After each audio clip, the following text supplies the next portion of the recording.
Bonjour à tous et bienvenue, Monseigneur Jean Legret, sur ce plateau de la vie des diocèses. Vous êtes archevêque d'Albi dans le Tarn. Dans cette émission, nous allons avoir l'occasion de découvrir la beauté de cette région et notamment cette cité épiscopale, la cathédrale Sainte-Cécile à Albi, classée au patrimoine mondial de l'UNESCO. Nous parlerons aussi évangélisation, comment une paroisse peut réellement devenir missionnaire aujourd'hui. Nous ferons un tour aussi du côté de Lavore, dans le Voret. Nous parlerons finalement dans notre émission, ce dont nous ne faisons pas trop aussi, de la vie monastique. Et cette relation avec les paroisses, les fidèles d'un diocèse. Nous rendrons visite aux moines dans quel cas dans notre émission, une abbaye qui connaît aujourd'hui un véritable renouveau. Peut-être un mot sur vous, Monseigneur. En 2005, le pape vous a tiré de votre vie de frère dominicain pour vous nommer évêque de Saint-Claude. Vous étiez à l'époque prieur du couvent Saint-Lazare à Marseille. Et puis maintenant, depuis presque 3 ans, vous êtes donc à Albi. En quelques mots, quelle est l'identité de l'Église dans le Tarn ? Dans l'Église, je sens un véritable potentiel et c'est une Église qui a la chance d'avoir gardé finalement pendant toutes les années, on peut dire, disons, pour aller très vite, les années difficiles, toujours quelques vocations. Donc il y a des prêtres jeunes. J'ai à peu près 23 prêtres, je crois. Alors avec des prêtres étrangers qui sont là aussi, qui viennent renforcer, de moins de 50 ans, ce qui n'est pas très courant pour un diocèse de moins de 400 000 habitants. Ouais. Donc j'ai un clergé qui s'est renouvelé. Et parmi les fidèles laïcs, beaucoup de fidèles engagés, alors de toutes les générations, mais il y a aussi des jeunes, il y a un potentiel. C'est ça qui, à mon avis, caractérise cette église du Tarn. Bon, elle a toute une histoire séculaire, mais elle conserve des richesses et donc un potentiel. Je vous propose justement de nous rendre dans l'une des paroisses où vous étiez en visite pastorale il y a tout juste un an, en janvier 2013. La paroisse du Voret, le curé, le père de Quique, s'est lancé dans un projet, faire naître des cellules d'évangélisation, transformer sa paroisse en paroisse missionnaire. C'est un défi, il y a des résistances, mais je vous propose de nous rendre compte très concrètement sur place. Notre journaliste Marine Wolf s'est donc rendue à Lavore à la rencontre des paroissiens et du curé. Lavore, à une 50aine de kilomètres au sud-ouest d'Albi, compte environ 11 000 habitants. C'est la plus grande ville de ce secteur pastoral très rural. Beaucoup de petits villages qui, avec la baisse du nombre de prêtres, traversent un désert spirituel. C'est pour cela que le père de Quique et une partie de ses paroissiens travaillent à la mise en place de cellules d'évangélisation. Le principe, un petit groupe se retrouve une fois par semaine chez un des membres du groupe. Dans ce climat convivial et de simplicité, le groupe partage un temps de louange, d'écoute de la parole de Dieu, d'enseignement et un temps de prière. Je crois que les cellules d'évangélisation, c'est quelque chose de très simple. Mais c'est nécessaire parce que c'est avec les gens que je connais, avec des proches, des gens de mon entourage, des gens au départ avec qui je m'entends bien entendu. Et un peu à la fois, on va ouvrir ces cellules à d'autres personnes pour qu'un jour, comme les cellules du corps humain, elles puissent aussi se diviser et qu'on puisse comme ça grandir. Pour être évangélisateur, il faut d'abord être soi-même enraciné dans le Christ et il faut l'être ensemble. Le père de Quique a donc créé le 7 octobre dernier la première étape de son projet, un relais d'adoration. Pour lui, c'est le cœur des cellules.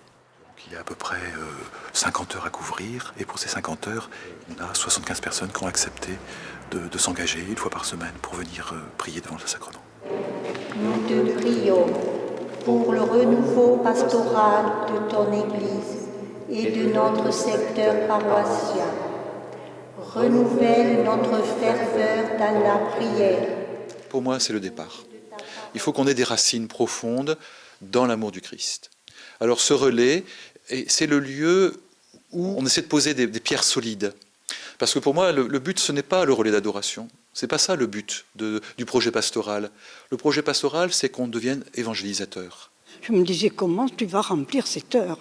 Et puis finalement, je me rends compte que cette heure est très, très simple et vraiment, je la trouve un peu courte. Ça, c'est vrai. Il est évident que dans la semaine, elle me fait énormément de bien. Ça me remet debout. L'oraison est un moyen de s'enraciner dans la volonté de Jésus et de Dieu pour être acteur après, pour agir après. À l'adoration, on crée des liens avec les adorateurs qui sont avant nous et après nous. Et je trouve que ça renforce la communauté. Créer du lien, c'est bien ce que recherche Yolande Blanc. Dans quelques semaines, cette paroissienne va suivre la formation pour monter une cellule dans son village. C'est surtout essayer d'enrichir un petit peu au niveau autour de l'église, d'essayer de faire quelque chose. Voilà. Ça va permettre à l'Église d'être là, d'être présente, d'être visible. Je crois qu'on en a besoin. Je crois qu'on est au seuil d'une période où les chrétiens vont se retrouver dans leur maison pour vivre la vie chrétienne d'une manière simple, très simple, parce que je crois que c'est très simple ce qui est proposé, et en même temps très intense. Le père de Quique fonde beaucoup d'espoir dans ses cellules d'évangélisation. Pour lui, ses paroissiens doivent puiser dans l'adoration du Saint-Sacrement la source de l'annonce de la bonne nouvelle. Monseigneur Legret, je vous voyais très attentif là, au fil du reportage. Au fond, qu'est-ce qui se joue à genoux devant le Saint-Sacrement? Parce que ça part de là, ces cellules d'évangélisation qui se mettent en place. Je crois que ce qui se joue, c'est l'avenir de l'Église. Devant le Saint-Sacrement se réalise une relation absolument privilégiée avec le Christ. Le pape François n'arrête pas de dire qu'il faut aller à l'essentiel, au Christ. Et je crois que l'évangélisation ne peut se réaliser qu'à partir du moment où véritablement on entretient une relation de confiance, une relation d'amour avec le Christ. Tant qu'on n'a pas vécu cette relation, mais qui voulez-vous annoncer? Personne n'a annoncé. Donc je crois que les cellules d'évangélisation, comme d'autres formes d'ailleurs, aujourd'hui il existe différents types d'écoles d'évangélisation, je ne sais comment dire, parce que eh bien, elles sont toutes enracinées dans la personne du Christ, alors par l'adoration, par la fréquentation de l'Écriture, enfin, par des moyens qui amènent à avoir une relation personnelle avec le Christ. Et c'est cela qui change tout. Vous, comme en tant qu'évêque, quel regard vous portez sur ce projet? C'est une expérience parmi d'autres? C'est voir comment elle s'enracine? Moi, personnellement, dès que le père de Quique m'en a parlé, je l'ai encouragé. Je crois qu'il faut absolument que nous trouvions, les uns et les autres, chacun avec son tempérament, c'est des approches différentes peut-être, certes, certainement même. Mais ce qui me paraît important, c'est d'avoir l'audace.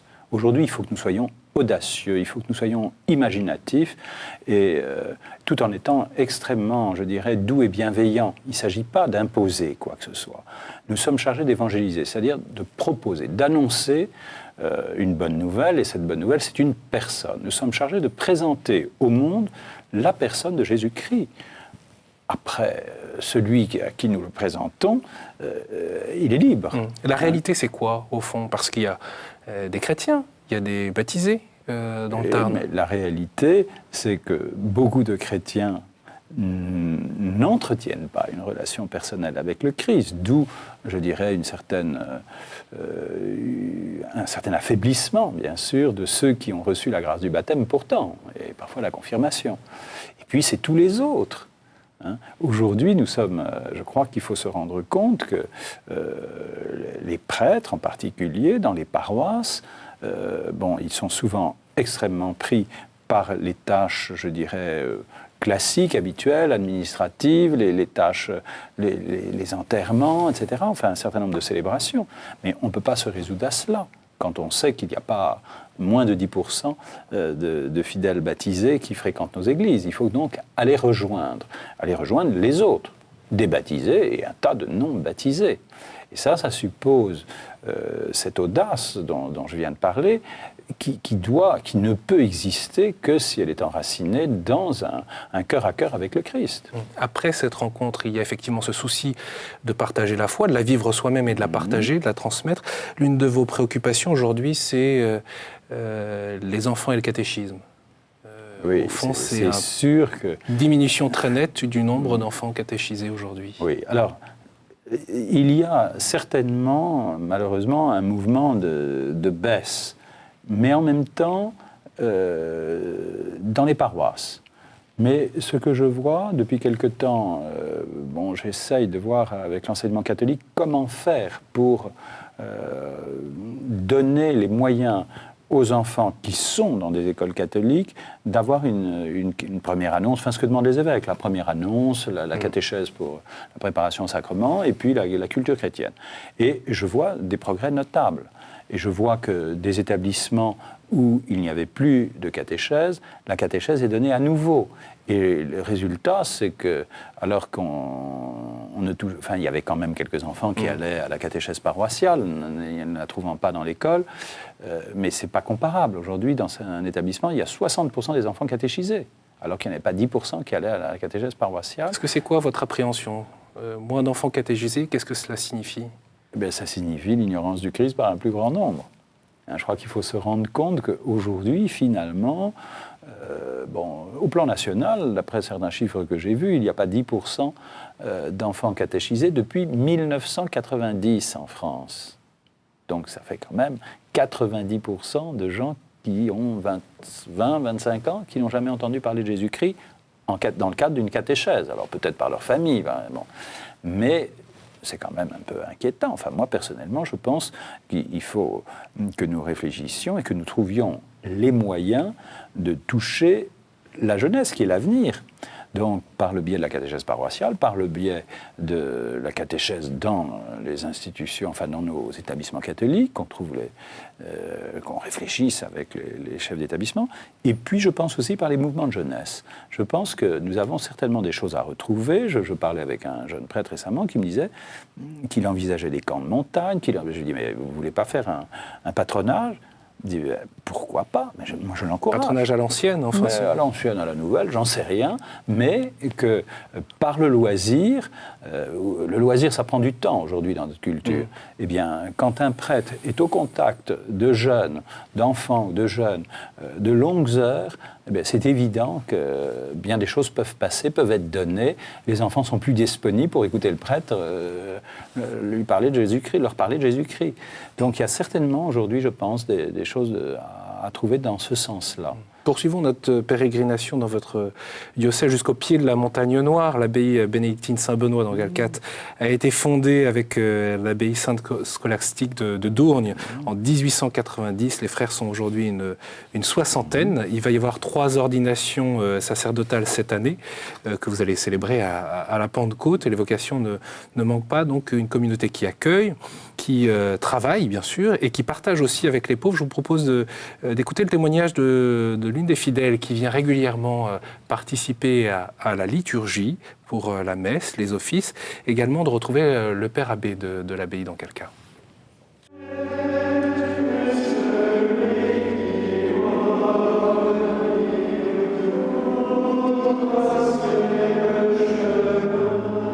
Il me semble que ce qui frappe beaucoup les gens aujourd'hui, c'est notre stabilité. Le fait qu'on est dans un monde qui va très vite, qui bouge beaucoup. Et nous-mêmes, enfin pour beaucoup d'entre nous, si nous avons rejoint un monastère, c'était aussi par le besoin d'un sens, le besoin d'une stabilité profonde, d'une référence qui ne soit pas remise en question à tout moment. Et je pense que ça continue d'attirer, d'exercer un attrait sur les gens aujourd'hui. Il y a une présence particulière. Et lorsqu'on la ressent, lorsqu'on l'accepte, alors elle envahit tout, et c'est cela, je crois, qui fait que le lieu lui-même est habité, et cette présence qui est vraie, profondément vraie et profondément porteuse de... Alors là, c'est une autre dimension, mais porteuse de joie. Voilà ce que je trouve ici aussi.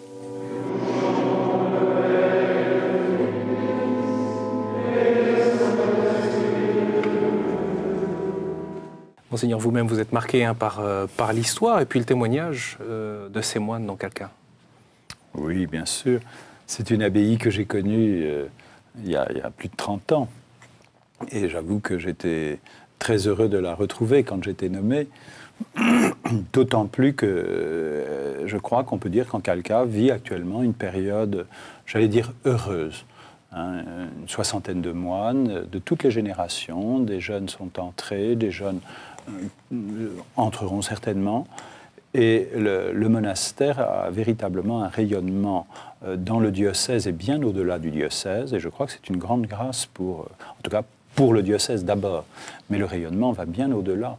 Et non seulement il y a ce rayonnement par la prière, l'office liturgique, il y a un aspect qui me paraît extrêmement important. Tous les jours, un moine confesse après les vêpres. Donc, dans un diocèse, avoir un lieu, ce n'est pas le seul, mais où on sait qu'on peut toujours trouver un prêtre. Alors, c'est une demi-heure, mais il peut se passer beaucoup de choses en une demi-heure. Et puis, le conseil. Je crois que les gens sont très sensibles au fait que, ils sont un peu perdus, beaucoup n'ont pas forcément une culture chrétienne très forte, et ils peuvent poser toutes les questions qu'ils veulent au moine qui est là, qui peut les orienter, qui voit assez vite, ce qu'ils cherchent. Et ça, c'est très précieux. Et pour beaucoup de prêtres aussi, c'est un endroit de ressourcement, aussi bien spirituel que ça peut l'être aussi au plan intellectuel. On n'en parle peut-être pas suffisamment. Quel est le lien et quelle est la vocation spécifique de ces moines, de ces religieux, qui sont indépendants d'une certaine manière, autonomes, j'allais dire, par rapport au diocèse, d'un point de vue canonique, mais dans ce lien avec cette Église. Je crois quand même que il me semble que ce qui est perçu, c'est cette présence priante. Ça, c'est incontestable. Un lieu source. Un lieu source, bien sûr, un lieu source où les fidèles. Alors tout le monde n'est pas sensible à la liturgie célébrée en calca. Il y a différentes sensibilités, mais je n'ai jamais entendu de critiques. Et on sait que des moines prient, que c'est un lieu de prière. Il y a les moines, il y a les moniales à côté, qui sont aussi un monastère important. Elles ne sont pas tout à fait 60, mais enfin c'est quand même, je crois que c'est 56 moniales. Ce n'est pas rien. Et des moniales qui, elles aussi, ont une vie liturgique. Les deux monastères ont une vie liturgique qui est belle dans les deux cas. C'est un peu différent, mais c'est beau. Et je suis frappé de voir, d'ailleurs, dans le diocèse, que les gens ont leurs habitudes dans un monastère ou dans l'autre. Bien sûr, ils vont un peu dans les deux, mais il y en a qui vont toujours à Dougne, d'autres qui vont toujours en Calca. Et pour des temps de ressourcement, vous voyez, pour des temps de retraite. Puis, le monastère. Mais dans les deux cas, il y a des gens qui aussi sont aidés par un moine, par une moniale, dans leur vie spirituelle. D'accompagnement spirituel. D'accompagnement. Ça me paraît, vraiment une grâce pour un diocèse. Et puis, le fait que en Calca était un alumna pendant très longtemps, donc beaucoup de personnes, d'hommes, ont été. J'en rencontre très souvent qui me disent « mais j'étais élève en Calca ». Et visiblement, ils gardent un lien avec le monastère. Et leur vie, souvent, ce sont des chrétiens engagés. On l'a dit, Monseigneur, la communauté est appelante, puisqu'il y a ses vocations. Oui. Le diocèse aussi a des vocations, le diocèse d'Albi. Écoutez, j'espère qu'il est appelant. Mais de fait, nous avons des séminaristes. J'ai ordonné récemment un prêtre et un diacre, et à la fin de l'année de la foi, j'ai actuellement 4 séminaristes et je devrais ordonner un diacre, deux diacres prêtres en juin pour le diocèse. Et je sais bien que par le service des vocations et puis par certaines rencontres que j'ai pu faire, qu'il y a tel ou tel jeune qui pense au sacerdoce. Donc je crois, on a la chance dans ce diocèse qu'il n'y a pas eu de coupure. Il y a toujours eu quelques unités, ce qui fait qu'il y a des prêtres jeunes. Et ce qui est important aussi à vos yeux, c'est d'accueillir. Essentiel. Et j'avoue que le service des vocations, qui existe depuis des décennies, mais je suis frappé de voir les prêtres qui s'en occupent, sont très soucieux justement d'accueillir, et j'allais dire même d'aller à la pêche, même si la pêche n'est pas toujours, les filets ne sont pas très pleins, mais il y a toujours un appel et puis finalement quelques touches. Et de fait, depuis que je suis là, il y en a moins un qui est entré au séminaire. Donc c'est essentiel. Et quand je dis essentiel, je pense en plus que nous n'avons pas le choix. Nous passons d'une forme d'église, et en particulier dans les diocèses ruraux, j'en suis à mon second, où on était habitué à une forte présence cléricale, où il y avait jusqu'à 50, 60 ans, c'était des églises hyper cléricales. Aujourd'hui, il y a beaucoup moins de prêtres, beaucoup plus de laïcs engagés. Et les diocèses, en France, c'est la situation actuelle dans le rural. Même quand on a des vocations, on en a trop peu pour arriver à passer d'un système hyper-clérical à l'Église de Vatican II. Donc, nous avons besoin d'un appoint. Et pour faire vivre cette transition. Pour faire vivre cette transition, en tout cas, c'est comme ça que je perçois la chose. Cette conversion pastorale, comme on dit. Oui, c'est-à-dire que ça va obliger à beaucoup de conversions pastorales. Et nous avons besoin de prêtres venant d'ailleurs. Nous ne pouvons pas nous en passer. Et je dirais, dans le diocèse d'Albi, j'ai la chance d'avoir des prêtres venant d'Afrique et des prêtres venant du Vietnam. Des sensibilités très différentes. J'ai un séminariste qui vient de Maurice. Encore autre chose. J'ai deux jeunes, l'un est prêtre et l'autre est diacre, qui viennent d'Italie. J'ai un séminariste pour le néocatéchuménat qui vient d'Amérique du Sud. Ceci dit, ça permet de vivre l'expérience de l'Église universelle. Absolument. La catholicité, et vivre la catholicité, je crois que c'est une grâce. C'est une ouverture, mais qui nous fait grand bien. En tout cas, le monde vient à vous, à Albi. Je parlais tout à l'heure de la cité épiscopale et de son classement au patrimoine mondial de l'UNESCO. Et c'est vrai que ça a ravivé l'intérêt pour la visite de ces lieux. Je vous propose de retrouver le père Paul de Cassagnac. Il est curé de la cathédrale. Et voici ce qu'il fait découvrir en raccourci, évidemment, aux visiteurs. Ce jugement dernier, cette peinture du jugement dernier, c'est comme des feux rouges qui nous mettent en alerte. Les traits sont caricaturaux, à dessein, pour nous stimuler et nous dire, toi, chrétien qui passe ici, qu'est-ce que tu fais de ta vie d'aujourd'hui? Est-ce que tu es fidèle aux promesses de ton baptême? Est-ce que tu essaies de vivre selon la vie de l'Évangile? Non pas un corset moral, mais c'est un chemin de bonheur.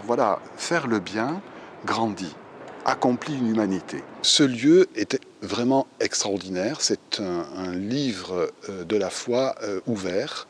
Quand vous remarquez cette voûte, les scènes bibliques qui y sont représentées, vous ne pouvez pas simplement regarder cela sous un œil admiratif. Ah, c'est beau, mais il y a des choses aussi plus profondes. Et je crois qu'on ne peut pas laisser ce message de la foi à travers les sculptures et les peintures, particulièrement, de le laisser tel que. Il faut le donner à découvrir, et je crois qu'on parle de nouvelle évangélisation. Cette cathédrale se prête à merveille pour la nouvelle évangélisation. Quand j'ai été nommé ici, j'ai reçu vraiment un cadeau, parce que cette cathédrale est vraiment idéale pour une proposition de la foi au monde d'aujourd'hui. Quand bien même, ces sculptures, ces peintures, en particulier le jugement dernier, obéit évidemment à un code esthétique et spirituel d'une époque, mais quand on l'explique, le message, il est intemporel. Merci au père de Cassagnac pour cette visite express. Merci aussi de son témoignage, parce qu'on sent qu'il est heureux ici. Et vous-même, d'ailleurs, vous êtes amoureux de ce patrimoine sacré. Je crois qu'on ne peut pas s'habituer. Je vous avoue que célébrer à la cathédrale d'Albi, à chaque fois, je suis émerveillé. Et d'abord, on est saisi par la procession d'entrée, quand on entre, on est saisi par cet environnement de beauté. Et quand je suis à l'autel, j'ai en face de moi un Christ, une Vierge, un Saint Jean, mais c'est extraordinaire. Et vous n'êtes pas le seul, parce que les visiteurs, qui ne sont pas forcément des fidèles ou ni des pèlerins, sont aussi très attentifs. Je crois qu'ils sont saisis. Tout le monde est saisi. Et je souscris tout à fait à ce que disait le père Paul. Il y a un message, il y a une annonce possible à partir de cette beauté, parce que toute la beauté, elle repose sur des personnages bibliques, sur tout un parcours biblique. Et je crois que vraiment on peut annoncer la bonne nouvelle à partir de là. Donc il faut déployer des projets pour accueillir ? Et oui, on s'y évertue. Et le père Paul, vous l'avez vu, il est enthousiaste et c'est très heureux. Et je crois vraiment qu'il y a moyen de faire... Il y a déjà un certain nombre de choses et on va continuer. Et puis cette cathédrale va être encore embellie. Dans les années qui viennent, le grand chœur va être nettoyé. Il y a un projet de l'État de nettoyer l'ensemble des peintures de cette cathédrale. Ça va être de de plus en plus beau. Le mot de la fin, Monseigneur Legré. Au fond, vous nous avez dit tout à l'heure qu'il y avait du potentiel dans l'église à Albi. En même temps, il y a des préoccupations que vous avez. Quelles sont vos espérances et comment passer les caps? Mon espérance, la première peut-être, elle est multiple, mon espérance, mais la première, c'est arriver à évangéliser les plus jeunes, à toucher les familles.